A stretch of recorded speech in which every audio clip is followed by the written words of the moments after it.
$200 million की ठगी, मतलब लगभग 1600 करोड़। 1513 में लोगों को चूना लगाया, जेल। सिर्फ 22 महीनों के अंदर बाहर आ गया।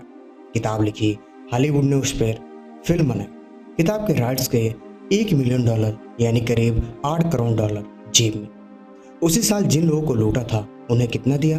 $21,000, यानी सिर्फ 17-18 लाख। और 8 करोड़ अपने लिए। 18 लाख जिन्हें बर्बाद किया उनके लिए। वह मोटिवेशनल स्पीकर है, लोगों को कामयाबी सिखाता है, ईमानदारी पर लेक्चर देता है। यह कहानी है जॉर्डन बेलफोर्ड की, या शायद यह कहानी है कि यह दुनिया असल में चलती कैसे है। अब आते हैं शुरुआत पर। 1962 में पैदा हुआ ब्रोंक्स, न्यूयॉर्क में। बाद में क्वींस के बेसाइड इलाके में पला बड़ा। माँ बाप दोनों अकाउंटेंट्स थे, मतलब पैसों का हिसाब किताब रखने वाले। मज़ेदार बात यह है कि जिन माँ बाप का काम था पैसों का सही हिसाब किताब रखना, उन्हीं के बेटे ने अमेरिका का सबसे बड़ा स्टॉक घोटाला कर डाला। बेसाइड एक साधारण इलाका था, सपने छोटे थे, लोग अपनी औकात में रहते थे। लेकिन जॉर्डन को औकात में रहना पसंद नहीं था।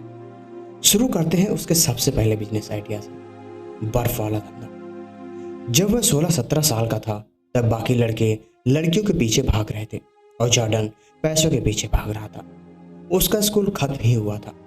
कॉलेज जाने से पहले गर्मियों की छुट्टी थी। जॉर्डन और उसकी यार एलियट ने बीच पर बर्फ का गोला बेचना शुरू किया, जिसे इटालियन आइस बोलते हैं। वहां ग्राहक आता, एक गोला दो। जॉर्डन बोलता है, भाई एक के पैसे में 2 ले लो, बस 3 दोस्तों को बताना है कि यहाँ से गोला लेना है। ग्राहक सोचता है, एक के पैसे में 2 मिल रहा है, क्या जाता है। और जॉर्डन एक ग्राहक से 3 नए ग्राहक बना लेता है।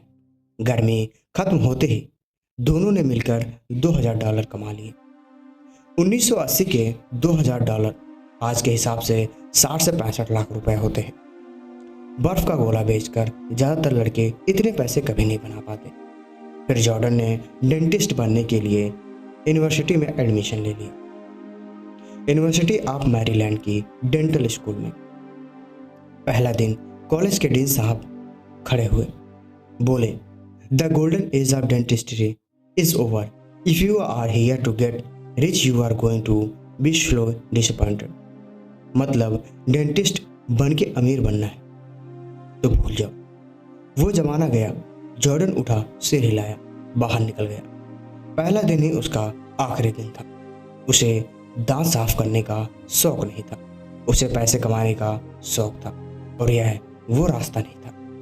अब आते हैं उसके सेकंड बिजनेस आइडिया पर, द मीट बिजनेस। कॉलेज के बाद जॉर्डन ने घर घर जाकर मीट बेचना शुरू किया, डोर टू डोर। गाड़ी में मीट भरता और बेचता। काम चल निकला। उसकी स्टाइल क्या थी, वो कैसे बात करता था लोगों से। मैम, ये सबसे बढ़िया क्वालिटी का मीट है, USDA prime flash, frozen hormones free, आपकी लोकल कसाई से सस्ता। अब अगर मैडम बोले मैं मीट नहीं खाती, बहुत अच्छी बात है, तो यह देखिए मछली बच्चों के दिमाग के लिए बहुत अच्छी है। गाड़ी में मीट भरता, गली गली घूमता बेचता। महीने के $1 लाख की सेल्स होने लगी, बिक्री होने लगी। No drugs, no storage, no greed. लेकिन बिजनेस चलाना और चीज़ें बेचना 2 अलग बातें हैं। जॉर्डन बेचना तो जानता था, लेकिन उसे बिजनेस संभालना नहीं आता था। डिलीवरी लेट होने लगी, उधारी बढ़ गई। गर्मी में गाड़ी की पिछली सीट पर मीट सड़ने लगा, ग्राहक भड़कने लगा, सब बिखर गया। Business bankrupt. 25 साल की उम्र में जॉर्डन कंगाल हो गया, सब कुछ खत्म। लेकिन इस बर्बादी में उसे अपनी असली ताकत का पता चला। चीज़ क्या है, प्रोडक्ट क्या है, इससे फर्क नहीं पड़ता। मीट हो, बर्फ हो, कूड़ा हो या मिट्टी हो, अगर तुम्हारी जुबान चलती है तो कुछ भी बिक सकता है, कुछ भी। और बस एक सेल्समैन पैदा हो गया था, और यहाँ से एंट्री होती है वॉल स्ट्रीट की। जॉर्डन को बेहतर चीज़ नहीं चाहिए थी, बेहतर कमाई चाहिए थी। जॉर्डन ने एक स्टोर ब्रोकरेज फर्म में एंट्री लेवल जॉब कर ली। उस फर्म का नाम था LF रथचाइल्ड। अंदर से बड़ी कंपनी, महंगे सूट और बाथरूम में कोकेन। यह 1980 का अमेरिका था। यहाँ जॉर्डन ने असली खेल देखा, असली दुनिया देखी। यहाँ उसने सीखा कि बाजार कैसे चलता है, दलाल कैसे बोलते हैं। शेयर मार्केट में लोग लॉजिक से नहीं, लालच से पैसा लगाते हैं। उसने सीखा कि कैसे फोन पर बात करके किसी अनजान आदमी को यह यकीन दिलाया जा सके कि वह अमीर बनने वाला है, और सबसे जरूरी कैसे बेचते। लेकिन किस्मत को कुछ और ही मंजूर था। अक्टूबर 1987 में स्टॉक मार्केट क्रैश हो गया। ब्लैक मंडे एक ही दिन में बाजार 22.6% गिर गया। इतिहास का सबसे बड़ा क्रैश। बड़ी बड़ी कंपनीज बंद हो गई। हजारों ब्रोकर्स यानी दलाल सड़क पर आ गए। जॉर्डन की नौकरी भी चली गई।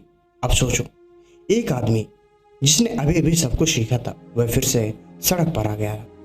लेकिन यहाँ जॉर्डन ने वो देखा जो किसी और ने नहीं देखा, मौका पेनी स्टॉक के अंदर। अब ध्यान से सुनना, जो कि यह वो हिस्सा है जहाँ स्कैम शुरू होता है। पेनी स्टॉक्स क्या होते हैं? ऐसे शेयर्स जो कूड़े के भाव बिकते हैं, $1 से भी कम। ऐसी कंपनीज के जिनका कोई ऑफिस नहीं, कोई धंधा नहीं, बस एक कागज पर नाम।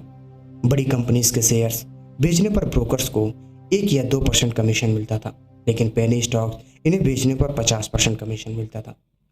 50% मतलब जॉर्डन ने किसी को 10,000 के रद्दी शेयर्स बेचे तो 5,000 सीधे जॉर्डन की जेब में।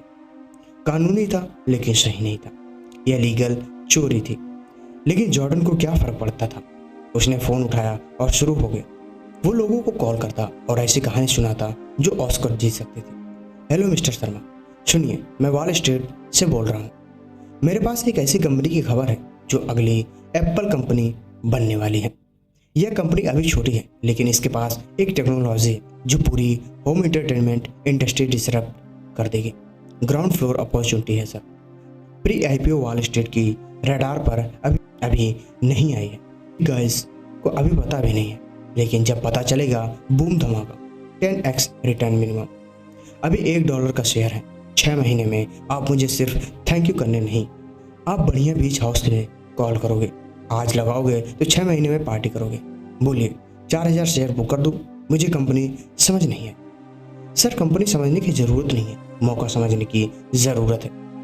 समझदार लोग भीड़ से पहले चलते हैं। तो बताओ, आगे रहोगे या 1 साल बाद सोचोगे कि काश सुन लिया होता? बस $4,000 का सौदा एक काल में। इसको कहते हैं डकैती बिना बंदूक के। No rules, no regulators, no limited, बस कोल्ड कॉल्स और प्योर एड्रेनलिन। उसे राज्य मिल गया था, अब बस साम्राज्य बनाना था। अब आते हैं 1989 में। जॉर्डन अब अकेला नहीं था। डेनी पोरस आया। फिल्म में याद है, जोना हिल वाला किरदार फर्नीचर की दुकान में नौकरी करता दिखाया गया था। वो सीन झूठा है। असल में डेनी उसी बिल्डिंग में रहता था जहाँ जॉर्डन रहता था। जॉर्डन की पहली बीवी डेनिस के जरिए मिली। और एक बात, डेनी जॉर्डन से 5 साल बड़ा था। फिल्म में जो छोटा मोटा लड़का दिखाया, असल में वो सीनियर था। हॉलीवुड को गुरु चेला की कहानी चाहिए थी, सच सुनाने में मजा नहीं था। डेनी शरीफ नहीं था, तेज तर्रार, शराबी, नशेड़ी, वॉल स्ट्रीट वाला नहीं था। कभी कभी लगता था इसी ग्रह का है, यह है भी नहीं। लेकिन एक काम कर सकता था, सौदा पक्का करना। जॉर्डन ने उसमें कुछ देखा, भूख, वफादारी और एक बिना लिमिट का आदमी। साथ में दोनों खतरनाक थे। जॉर्डन दिमाग लगाता था, डेनी तूफान लाता था, और उसी तूफान से साम्राज्य बना जिसका नाम था स्ट्रैटन ओकम। जल्दी ही जॉर्डन ने अपना खुद का फर्म खोला, स्ट्रैटन ओकम। नाम सुनो, भारी लगता है। 100 साल पुरानी ब्रिटिश कंपनी जैसा महंगी विस्की और चमड़े की कुर्सियों वाला। असल में लॉन्ग आइलैंड के गंदे से इलाके में सड़ा हुआ ऑफिस था। टिमटिमाती लाइट्स, टूटी फूटी कुर्सियां, सरकारी निगरानी शून्य।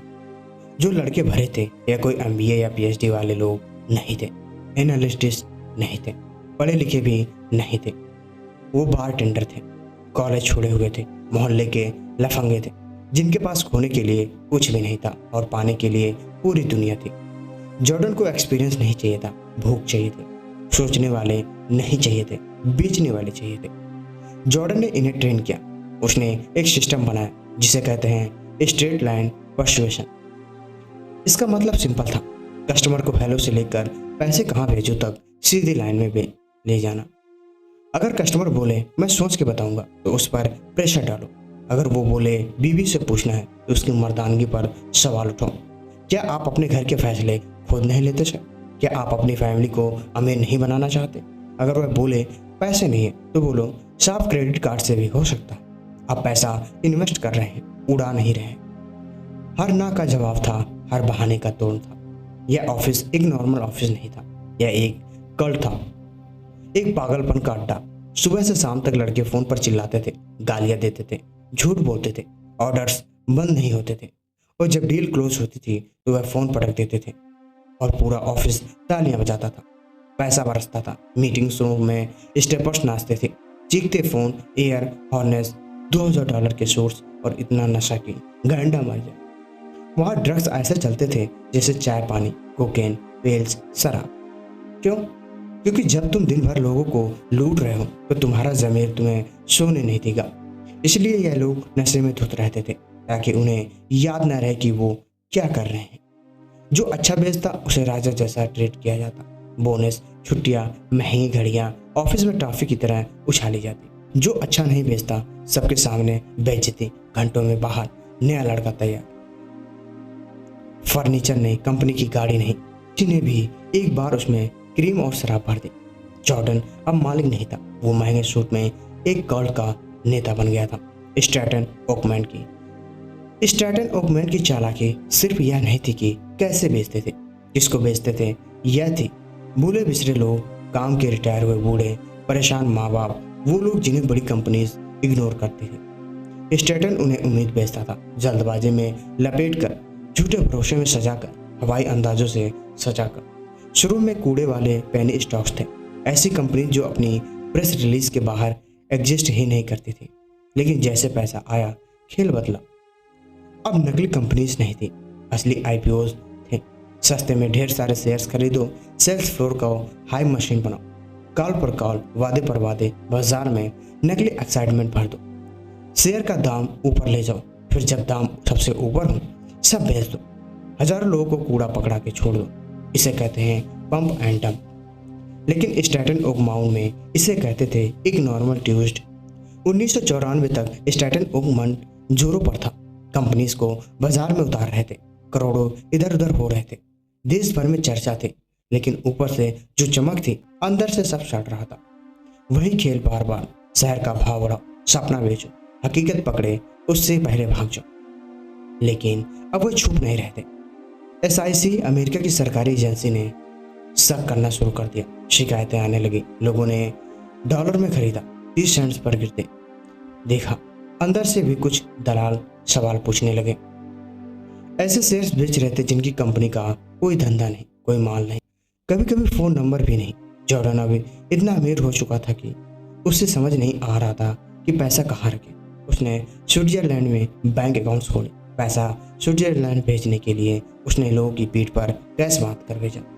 यहाँ तक कि उसने अपनी बीवी की बुआ को भी यूज़ किया पैसा छुपाने के लिए। फिर सेल्स कंपनीज के जाल में कुछ अकाउंट्स जॉर्डन की मौसी के नाम पे यूके में थे, कुछ जिनेवा में, ऐसे कंपनीज के नाम जो थी ही नहीं। एक बार जॉर्डन ने अपनी नौकरानी का इस्तेमाल किया।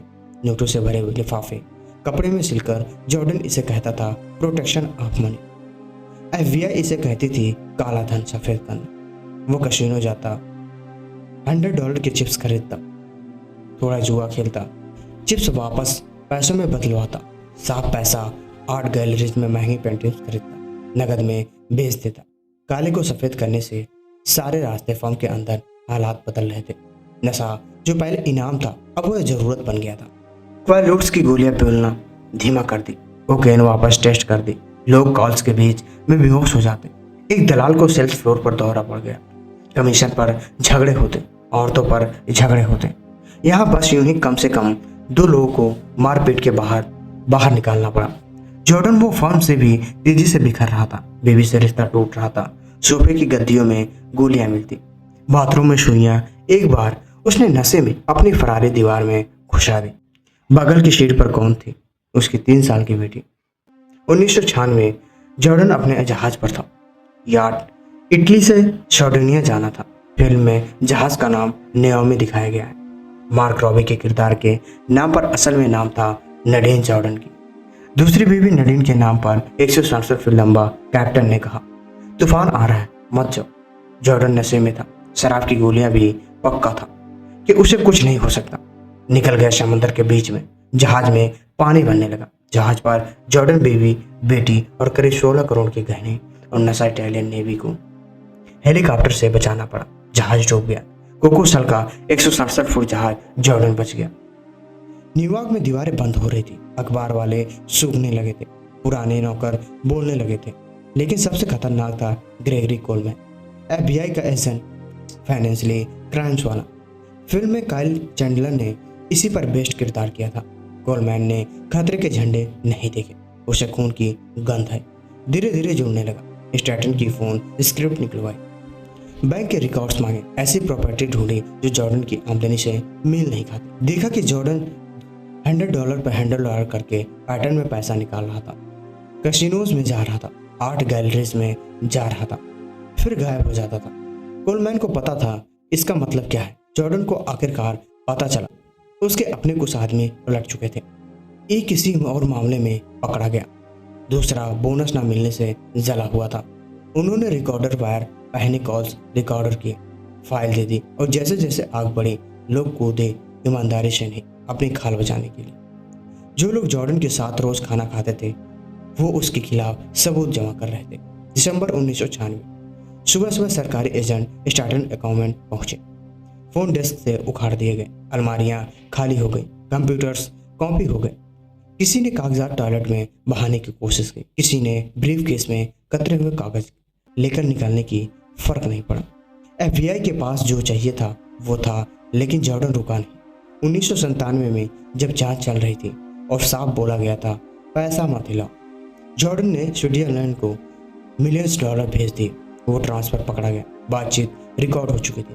वो एक ट्रांसफर वो धागा बन गया जिसने सब उधेड़ दी। 1998 के आखिर तक जॉर्डन के पास कोई चाल नहीं बची थी।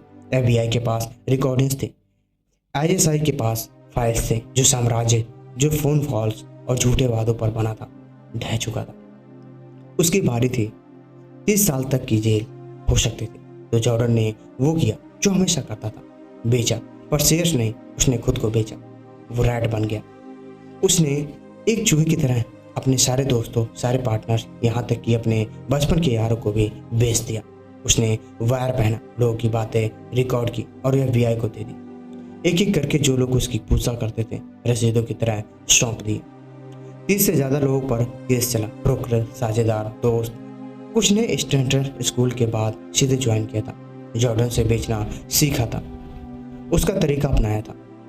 अब वह इसकी कीमत चुका रहे थे। जिन लोगों ने जॉर्डन की वजह से स्कैम किया उन्हें लंबी जेल हुई और जॉर्डन को सिर्फ 22 महीनों की जेल हुई, वो भी किसी कॉल कोठरी में नहीं बल्कि मिनिमम सिक्योरिटी वाली जगह में। टॉफ्ट करेक्शन इंस्टीट्यूशन कैलिफोर्निया, जिसे लोग क्लब फेड बोलते हैं। कोई ऊंची दीवारें नहीं, कोई सलाखें नहीं, पहरेदारों के पास बंदूकें नहीं थी। एक ऐसी जेल जहां टेनिस कोर्ट था, जिम था। सुबह जॉर्डन टेनिस खेलता था, दोपहर को जिम करता था। वहां टॉमी चोंग मिला, चेस एंड चोंग वाला कॉमेडियन नशे की चीजें बेचने की चार्ज में था। जॉर्डन ने उसे पूरा किस्सा सुनाया। नशा, जहाज, नोटों के लिफाफे और झूठ जो जिंदगी बन गया। टॉमी हैरान नहीं हुआ, गुस्सा नहीं हुआ। बोला लिखना, तो जॉर्डन ने लिखा। 2007 में किताब आई, the Wolf of Wall Street. ऐसी किताब जो माफीनामे से ज्यादा जीत का जश्न थी। उसने अपनी सारी चोरी, सारी अय्यासी, सारे स्कैम्स को बड़े बड़े गर्व से लिखा। कोई शर्म नहीं, कोई पछतावा नहीं, बस जहाज, औरतें, ठगी और चुटकुले। लोगों ने खूब पढ़ी और जेल से बाहर आने के बाद क्या हुआ? फिल्म राइट्स बिके, दूसरी किताबें लिखी, हॉलीवुड ने उस पर मूवी बनाई। 2013 में मार्टिन स्कॉर्सेज़े और लियोनार्डो डिकैप्रियो ने इसे दुनिया भर में धूम मचाने वाली फिल्म बना दी। लियोनार्डो डिकैप्रियो ने उसका रोल किया और पूरी दुनिया ने उसे हीरो बना दिया। वही आदमी जिसने लोगों से झूठ बोला अब उन्हें बड़े पर्दे पर मनोरंजन करा रहा था। लोग हंसे, आलोचकों ने तालियां बजाई। जॉर्डन बेलफोर्ड दूसरी ठग पॉप कल्चर का नायक बन गया। लेकिन जिन्हें लूटा उन्हें फिल्म की डील नहीं मिली, चैन नहीं मिला, ज्यादातर को पैसे वापस नहीं मिले। एक टीचर जिसकी रिटायरमेंट हो गई, एक फौजी जिसने जिंदगी भर की कमाई लगाई, एक परिवार जिसने घर गिरवी रखी अगली बड़ी चीज के लिए, वह कर्ज में रह गया, कुछ नहीं बचा। कोर्ट ने जॉर्डन को $110 मिलियन, करीब 900 करोड़ वापस करने को कहा। आज तक सिर्फ टुकड़ा दिया गया, बाकी बाहर के अकाउंट्स में, सेल कंपनीज में, कानूनी छेदों में। वो कहता है काम कर रहा हूं। जिन्हें लूटा वो अभी भी इंतजार कर रहे हैं, कई मर चुके हैं इंतजार करते करते। आज जॉर्डन बेलफोर्ड बाहर है। वो मोटिवेशनल स्पीकर है, पॉडकास्ट वाला है, कामयाबी बेचता है, ईमानदारी सिखाता है, वो सेल्स ट्रेनिंग देता है, वो दुनिया भर में घूमता है, स्टेज पर बोलता है और लोगों को सिखाता है कि सफल कैसे बने। वुल्फ नाम ऐसे पहनता है जैसे तमंगा हो, जख्म नहीं। जॉर्डन न्याय से, जस्टिस से बचकर नहीं निकला, उसने न्याय बेच दिया। 22 महीने की जेल को किताब में बदला, ठगी को, स्कैम को शोहरत में बदला। अगर तुम सोच रहे हो ये अमेरिका की बात है, सेम तरीके से इंडिया में हजारों करोड़ लूटे हैं। शारदा स्कैम 2500 करोड़ 17 लाख। लोग पैसा डबल, रिक्शा वाले से लेकर टीचरों तक। रोज वैली स्कैम 15,000 करोड़। गांव गांव में एजेंट्स, पक्का रिटर्न सहारा। स्कैम 2400 करोड़, 3 करोड़ लोगों ने पैसा जमा किया। PHCL 500 करोड़ से ज्यादा। 5 करोड़ लोग जमीन में पैसा लगा लो। सेम स्क्रिप्ट, सेम शिकार, सेम अंजाम। जॉर्डन अमेरिकन था, फार्मूला पूरी दुनिया का है। जॉर्डन 1990 में फोन करता था, आज वो तुम्हारे व्हाट्सएप में बैठा है। Stock tips, group insider tips, कल 50% ऊपर जाएगा। सेम फोन कॉल, बस जरिया बदला। टेलीग्राम वाले क्रिप्टो सिग्नल्स, अगला बिटकॉइन मिल गया, जल्दी करो। सेम जल्दबाजी, सेम दबाव। इंस्टाग्राम के ट्रेंडिंग ग्रुप लैम्बोर्गिनी के सामने खड़े हैं, मेरा कोर्स लो, पक्का फायदा। अगर इतना फायदा है तो कोर्स क्यों बेच रहे हो? खुद क्यों नहीं कमा रहे? IPO ग्रे मार्केट वाले, छोटे IPOs में पंप वन, डंप एग्जैक्टली, स्टेनन वाले खेल। MLM स्कीम्स ज्वाइन करो, 3 लोगों को लाओ, पैसे में इनकम कमाओ। पिरामिड है, नीचे वाले हमेशा डूबते हैं। जॉर्डन बेलफोर्ड 1996 में बंद हुआ। सिस्टम आज भी चल रहा है, बस कपड़े बदले हैं। पहले सूट पहनते थे, अब हुडी। पहले लोग फोन करते थे, अब DM। स्क्रिप्ट वही है। यह 6 बातें याद रखो, जिंदगी भर काम आएगी। पक्का, यह गारंटी रिटर्न पक्का कोई नहीं देता। शेयर मार्केट में नहीं, क्रिप्टो में नहीं, कहीं नहीं। बिना रिस्क वाला हर जगह रिस्क है। जो बोले नहीं वो तुम्हें बेवकूफ समझ रहा है। लिमिटेड टाइम, अभी नहीं तो कभी नहीं। डर पैदा कर रहा है, दबाव की चाल है। सिर्फ चुनिंदा लोगों को बता रहा हूं, तुम्हें खास फील करवा रहा है। इतना सीक्रेट है तो तुम्हें क्यों बता रहा? क्योंकि तुम अगले शिकार हो। मैंने खुद 10 गुना कमाया है।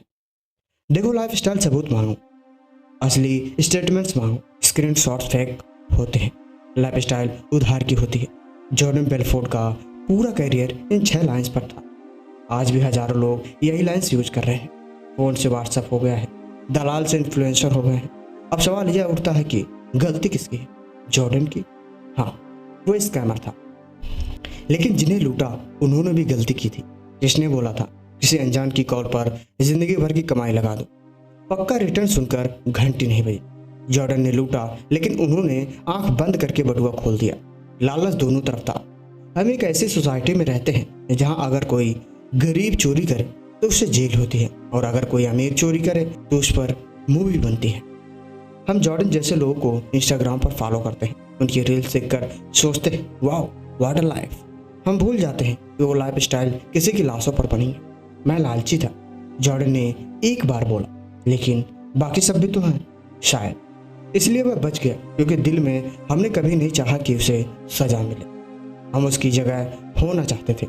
तुम सिस्टम नहीं बदल सकते, तुम जॉर्डन को जेल नहीं भिजवा सकते, लेकिन एक काम कर सकते, उनका अगला शिकार मत बनो। जॉर्डन बेलफोर्ड की कहानी हमें नहीं सिखाते कि अमीर कैसे बनना है, यह हमें सिखाती कि लालच इंसान को जानवर बना देता है। अगली बार जब तुम किसी वुल्फ को देखो तो याद रखना, वो शेर नहीं है, वो बस एक भेड़िया है, सिर्फ एक चोर है अच्छे कपड़ों में, और तुम उसका खाना मत बनो। बस इतना। धन्यवाद।